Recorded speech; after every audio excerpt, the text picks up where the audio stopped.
복원력이라는 말이 있죠. 원래의 이치나 상태로 돌아가려는 힘을 말합니다. 우리가 스프링을 누르면 이 스프링이 원래의 자리로 튀어오르려고 하는 거잖아요. 저는 이제 잠을 자면 거의 반듯하게 누워 잡니다. 옆으로 잔다거나 뒤집어 자지 않고 반듯하게 누워 자는 스타일입니다. 옆으로는 조금만 자면 힘들어서 못 자요. 체질적으로도 그렇지만 일부러도 옆으로 안 자려고 애를 쓰는 부분이 있습니다. 왜냐하면 옆으로 잘못 자면 아침에 일어나면 얼굴에 자국이 남아있죠. 이렇게 베개 자국이 남아있다거나 이불 자국이 남아있으면 이게 빨리 복원이 돼야 되는데 나이가 들수록 이게 빨리 복원이 안 됩니다. 여러분도 경험하시죠? 새벽에 설교하려고 서면 얼굴에 이렇게 자국이 남아있으면 어쩔 때는 이 자국이 점심때가 돼도 안 없어지고 이렇게 남아있을 때가 있어요.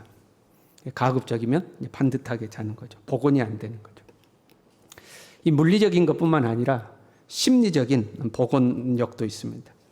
우리가 낯선 곳에 갔다거나 낯선 사람들 속에 있다거나 그러면 빨리 집으로 돌아가고 싶죠. 그런 마음 여러분 있죠. 또는 아무리 좋은 여행지를 갔다 하더라도 시간이 지나면 피곤하다, 집에 갔으면 좋겠다, 이런 마음이 들잖아요. 내 마음이 편했던 곳으로 돌아가려는 우리의 심리가 있는 거죠. 내가 편하게 살았던 내 삶의 자리를 우리는 습관이라고 부르는 겁니다. 자기 습관의 자리로 돌아가려고 하는 마음이 있는 겁니다. 오늘부터 운동할까요? 안 되겠어. 내가 오늘부터 운동해야겠다. 결심했어요. 근데 그것이 습관으로 자리 잡기까지는 다시 원래로 자꾸 돌아가려고 하죠. 하기 싫다 돌아가려고 하죠. 그것을 이겨내고 꾸준히 운동을 하면 그것이 나에게 새로운 습관으로 자리를 잡습니다. 그래서 이제는 운동을 안 하고 하루를 넘기면 왠지 찌뿌둥한 것 같고 운동을 꼭 해야 될 것만 같죠. 그런데 놀라운 것은요, 그렇게 운동을 또 며칠만 안 하면 옛날 습관으로 다시 돌아갑니다. 다시 운동 안 하던 습관으로 돌아가는 거죠. 다이어트도 마찬가지예요. 나 살 너무 쪘어. 오늘부터는 식습관을 바꿀 거야. 근데 그게 바뀝니까? 쉽게 안 바뀌는 거죠. 나의 원래의 식습관으로 돌아가려는 이 성질이 있는 거예요. 그래서 다이어트를 성공을 했다가도 다시 원래대로 돌아가는 거죠. 죄의 습관도 마찬가지입니다. 우리는 태어나면서부터 죄의 본성을 가지고 태어납니다. 이 죄의 본성은 모든 사람이 가지고 있는 건데 이 죄의 본성이 밖으로 드러나는 모양은 사람마다 조금씩 다른 거죠. 어떤 사람은 성질이 급합니다. 화를 잘 냅니다. 어떤 사람은 부정적이고 아주 비판적입니다. 어떤 사람은 게으르고 나태합니다. 이게 좀 더 적극적으로 나타나면 도둑질합니다. 거짓말합니다. 훔칩니다. 폭력을 쓰고 음란하고 간음을 합니다. 우리 안에 있는 죄의 본성들이 나타나는 거죠. 근데 이 죄도 복원력이 있어요. 양심의 가책을 받았습니다. 이렇게 살면 안 되지. 내가 이렇게 살면 안 되지. 나 이 죄의 습관을 버릴 거야. 나 똑바로 살 거야. 양심의 가책을 받고 결단했음에도 불구하고 시간이 좀 지나면 어느덧 옛날 그 모습으로 다시 돌아가는 거죠. 나의 죄의 습관으로 다시 돌아가는 겁니다. 15절에 이렇게 되어 있어요. 내가 행하는 것을 내가 알지 못하노니 곧 내가 원하는 것은 행하지 아니하고 도리어 미워하는 것을 행함이라. 내가 행하는 것을 내가 알지 못한다. 내가 생각해도 이상하다 그 말이에요. 나도 나를 모르겠다. 원하는 것은 행하지 않고 원치 않는 것만 행한단 말이에요. 나도 나를 모르겠다는 거예요. 분명히 어떻게 살아야 하는지 압니다. 어떻게 해야 하는지도 압니다. 그런데 그걸 안 하더라 이 말이에요. 내 자신이. 그렇게 하면 안 된다는 걸 압니다. 그렇게 하는 건 죄라는 걸 압니다. 그런데 그것을 내가 하더라 이 말이에요. 내가 이상하다 이 말이에요. 그래 하나님 앞에 기도하고 살아야지.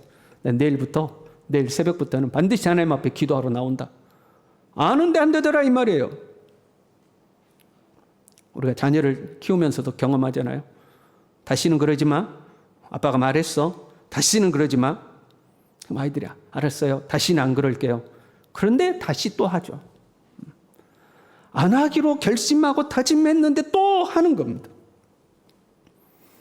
우리가 새벽에 요한복음을 묵상하고 있잖아요.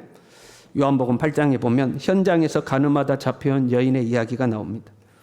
이 여인이 죄를 지은 것은 확실해요. 어떤 분들은 이 여인을 동정하기도 합니다. 여자니까, 힘이 없으니까 뭔가 음모가 있었을 것이다. 왜? 현장에서 가늠하다 잡혔으면 남자도 같이 끌려와야 되는데 남자는 없고 여자만 끌려왔거든요. 그래서 함정에 빠져서 이 여자가 잡혀왔을 것이다 하고 동정 어린 시선으로 바라보기도 합니다. 그럼 어찌됐든 간에 그녀가 음행을 범한 것은 사실입니다. 예수님도 다시는 죄를 범치 말라 하고 돌려보냈거든요. 이 여자가 간음을 행했어요. 돌로 쳐 죽이려고 사람들이 모였습니다. 그런데 예수님께서 죄 없는 자가 먼저 돌을 들어 치라. 그 주님의 말씀 앞에 나이 든 사람부터 젊은 사람까지 다 돌을 내려놓고 양심의 가책을 받아서 다 흩어졌습니다. 예수님 덕분에 이 여인은 죽을 고비를 넘겼어요. 예수님께서 여인에게 말씀하십니다. 나도 너를 정죄하지 아니하노니 가서 다시는 죄를 범하지 말라. 그리고 이 여인을 돌려보냈습니다. 여러분 그 다음이 궁금하지 않습니까? 이 여인이 어떻게 살았을까요? 가늠하다 잡혀서 죽을 위기를 예수님의 은혜로 벗어났습니다. 그 다음부터 이 여인이 어떻게 살았을까? 다시는 죄를 짓지 않고 예수님의 은혜를 잊어버리지 않고 거룩하고 순결한 삶을 살았을까? 아니면 처음에는 감격했는데 점점 시간이 흐르면서 자기 안에 있던 그 죄의 본성이 다시 되살아나지는 않았을까? 알 수도 없고 자신할 수도 없는 문제죠. 베데스다 목가에 38년 된 병자가 있었습니다.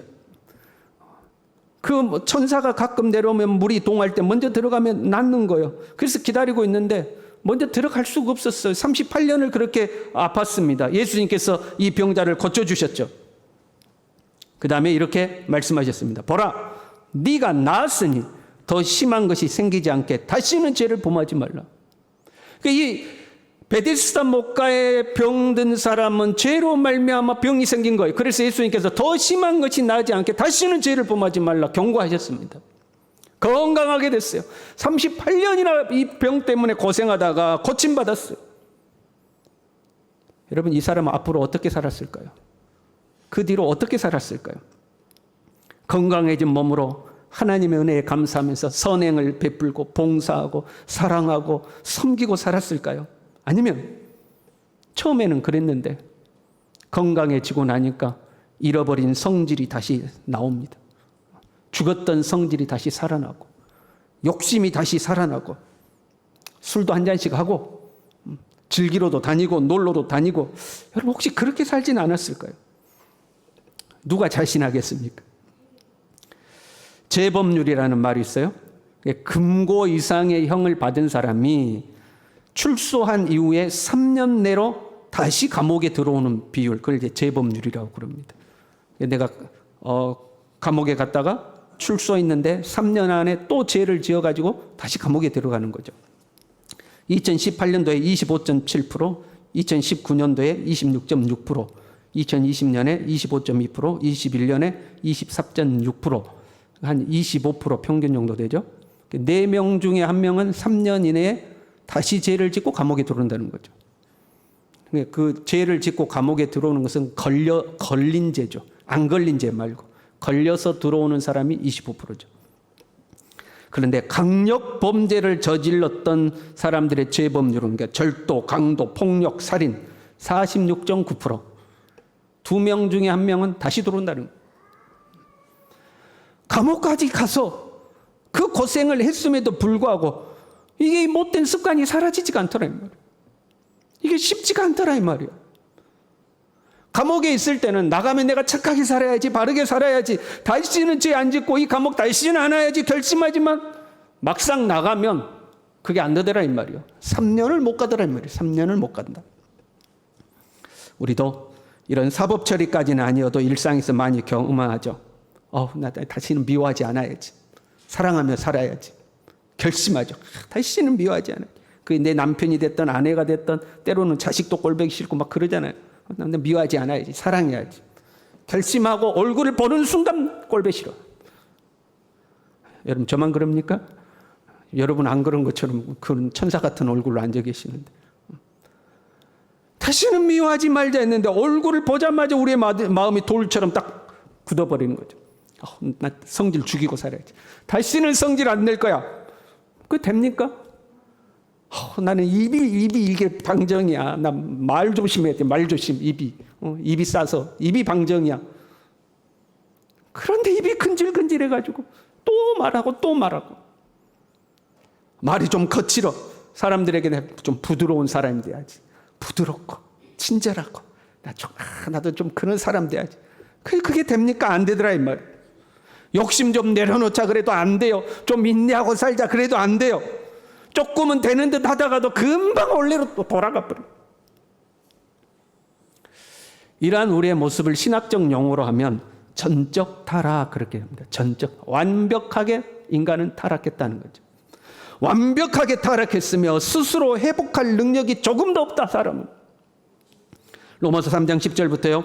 의인은 없나니 하나도 없으며 깨닫는 자도 없고 하나님을 찾는 자도 없고 다 치우쳐 함께 무익하게 되고 선을 행하는 자는 없나니 하나도 없도다. 하나도 없더라. 하나도. 시편 51편 5절에는 이렇게 고백합니다. 내가 죄악 중에 출생하였으며 모친이 죄 중에 나를 잉태하였나이다. 나는 태생이 죄인이라는 거예요. 오죽하면 이렇게 고백했을까요? 아무리 나를 고치려고 해도 아무리 나를 바꾸려고 해도 되는 듯 했다가 또 안 되더라 이 말이요. 아이고 나는 태생이 죄인이다. 어머니 뱃속에서부터 나는 죄인으로 태어났어. 이 고백을 하는 거죠. 참 사람이란요 알다가도 모를 존재입니다. 평소에 가만 보면 우리가 좀 착한 것 같아요. 선한 마음이 있는 것 같아요. 어려운 사람 보면 도와주려고 합니다. 불쌍한 사람 보면 마음이 짠합니다. 가난한 사람 보면 좀 나누고 싶은 마음도 있어요. 자비심도 있고 동정심도 있고 사랑의 마음도 있고 이런 좋은 마음이 우리 안에 있는 것 같아요. 그런데 힘든 사람이요 3번만 도와줘 보십시오. 3번만 도와주고 가만 봤더니 이 사람이 나는 자기 애써 도와주는데 자기는 게으르고 나태하고 아무것도 안 해요. 그럼 그 다음부터는 성질이 팍 납니다. 다시는 안 도와주고 싶어. 너는 고생 좀 해야 돼. 내가 네 도와주나 봐라. 한편으로는 선한 마음이 있는 것 같다가도 한편으로는요 우리 속에요 성질이요 꼬라지가요 그냥 아주 충만해가지고 있는 거예요. 종종 우리는 이런 보도를 접합니다. 그렇게 선하고 좋아 보였던 사람이 나중에 알고 봤더니 감춰진 비리가 있더라. 돈을 횡령했다더라, 마약을 했다더라, 외도를 했다더라, 온갖 나쁜 짓을 다 했다더라. 그렇잖아요. 어떻게 보면 우리는 선한 사람 같은데 어떤 환경이 조성되면 우리의 안에 숨어있던 못된 것들이 확 뛰쳐나오는 거죠. 언제 내 속에 저런 것들이 있었나 싶은 것들이 막 뛰쳐나오는 거예요. 그래서 오늘 말씀은 이렇게 고백합니다. 오라 나는 공고한 사람이로다.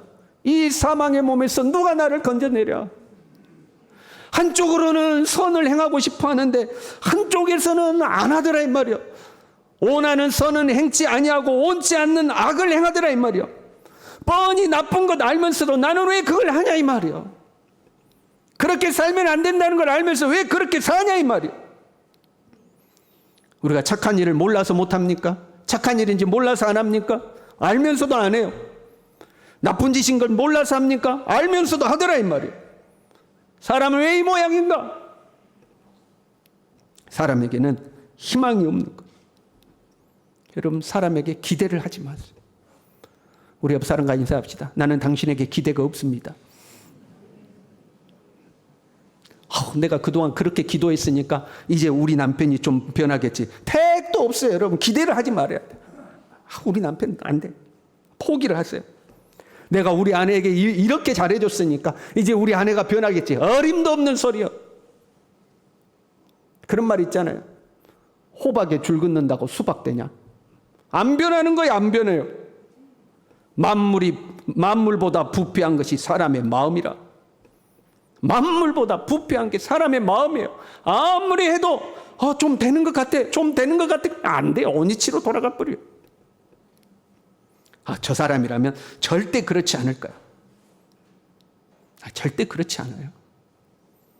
감춰진 죄악의 그림자가 그 속에 숨어 있다가 어느덧 기회가 되면 슬그머니 뛰쳐나오는 것이 사람입니다.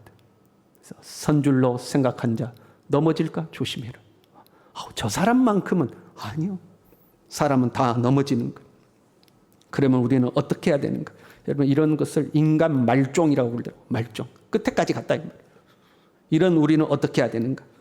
8장 1절에 이렇게 기록합니다. 그러므로 이제 그리스도 예수 안에 있는 자에게는 결코 정죄함이 없나니 이는 그리스도 예수 안에 있는 생명의 성령의 법이 죄와 사망의 법에서 너를 해방하였음이라. 할렐루야.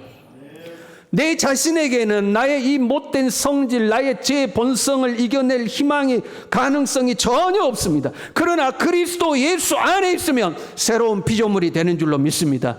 누구든지 그리스도 안에 있으면 새로운 피조물이라. 이전 것은 지나갔으니 보라 새 것이 되었도다.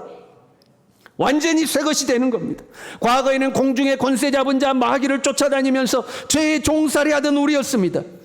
죄의 뿌리가 우리 속에 깊숙이 내려서 그 죄를 벗을 수 없는 자들이었습니다. 그러나 로마서 6장 17절에요. 하나님께 감사하리로다. 너희가 본래 죄의 종이더니 죄로부터 해방되어 의에게 종이 되었느니라. 이제는 죄의 종이 아닙니다. 우리는 예수 그리스도의 종인 줄로 믿습니다. 내 안에 계신 예수 그리스도로 말미암아 능히 죄를 이길 수 있는 줄로 믿습니다. 죄와 사망의 권세를 이기고 부활하신 예수 그리스도 부활의 생명만이 죄의 습성을 이기고 우리를 새 사람으로 살게 하는 줄로 믿습니다. 그래서 예수님을 제대로 만나면 사람은 변하게 되어 있습니다. 그렇게 술 먹고 담배 피고 방황하던 사람이 예수님 제대로 만나면 다 끊습니다. 입만 열면 욕을 달고 살던 사람이 예수님을 만나면 언어가 바뀝니다. 사랑의 언어, 감사의 언어로 바뀌는 거죠. 거짓말이 없어집니다. 음란함이 떠나갑니다. 7개의 신 들렸던 마리아도 예수님 만나 변하는 겁니다. 사형 선고를 받아 십자가에 달린 강도도 그 마지막 순간에 예수님을 만나니 변하는 겁니다. 군대 귀신 들린 사람도 변하는 겁니다.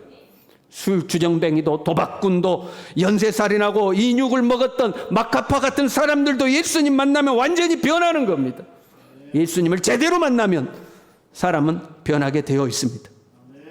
내 힘으로가 아니라 예수 그리스도의 능력으로, 생명의 성령의 법으로 우리를 죄에서부터 완전히 해방시키는 겁니다.